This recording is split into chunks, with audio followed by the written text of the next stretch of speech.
అట్టు చేస్తామంటే ఎట్లయితుంది? ఎందుకు ఊరుకుంటారు? చూసుకుంటా ఎందుకు ఊరుకుంటారు?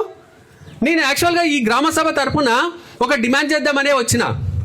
నా గ్రామ రైతులు నిజాయితీ పరులు, మా గ్రామ రైతులు త్యాగాలు చేసిండ్రు, మా గ్రామ రైతులను మా గ్రామాన్ని పొగడాలి. హకీంపేట్ లూటీపేట కాదు. అరే చెత్త నా కొడుకులారా, హకీంపేట్ లూటీపేట కాదు, హకీంపేట్ త్యాగాల ఊరు. ఇది త్యాగాలు చేసింది ఈ ఊరు. ఈ ఊరిని త్యాగాలు చేసిన ఊరులా చూడాలి. నా ఊరు మీద నిందలు వేస్తూ, మా ఊరు మీద ఆరోపణలు చేస్తూ, మా ఊరి అభివృద్ధిని అడ్డుకుంటూ, మా ఊరి నాశనాన్ని కోరుకుంటున్న పట్నం నరేందర్ రెడ్డిని ఆ నమస్తే తెలంగాణ పేపర్ను ఈ ఊరి నుంచి బహిష్కరించాలని నాకుంది. ఈ ఊర్లో వాళ్ళతో మాట్లాడినోని ఈ ఊరి ద్రోహిగా చూడాలని నాకుంది. కాకపోతే మనం ఒక చట్టాన్ని రాసుకున్నాం, ఒకరిని బహిష్కరించలేము, ఒక పేపర్ని బహిష్కరించలేము కాబట్టి అది చేయలేకపోతున్నాం. లేకపోతే నేను ఖచ్చితంగా ఈ గ్రామ ప్రజల తరపున ఆ పట్నం నరేందర్ రెడ్డిని ఆ పేపర్ను బహిష్కరించమని చెప్పేవాడిని.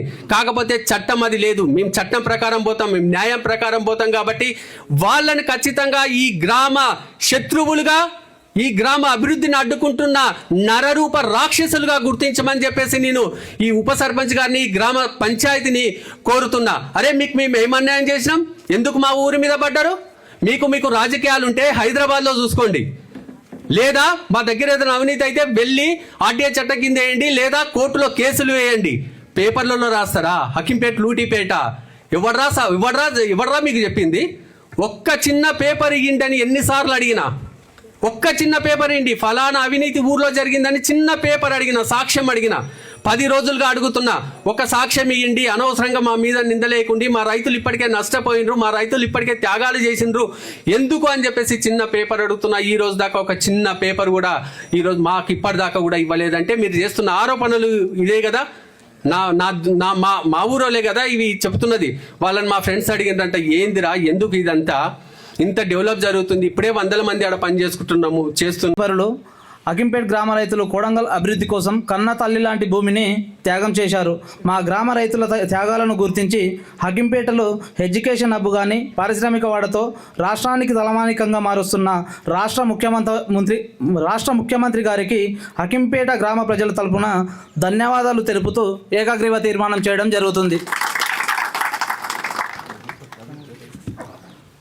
రెండవది, మా గ్రామ రైతులు నిజాయితీ పరులు.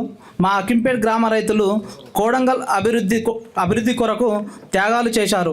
అలాంటి త్యాగాలను కించపరుస్తూ అభివృద్ధిలో రాష్ట్రానికి తలమానికంగా మారుతున్న మా గ్రామం హకీంపేటపై విషం కక్కుతూ హకీంపేట రైతులు దోపిడీదారులంటూ నిందలు వేస్తూ మా గ్రామ అభివృద్ధికి అడ్డుకునే రాక్షస ప్రయత్నం చేస్తున్న నమస్తే తెలంగాణ పేపర్ మాజీ ఎమ్మెల్యే పట్నం నరేందర్ రెడ్డిని గ్రామ శత్రువులుగా హకీంపేట ప్రజలు గుర్తిస్తూ ఏకగ్రీవ తీర్మానం చేయడం జరుగుతుంది.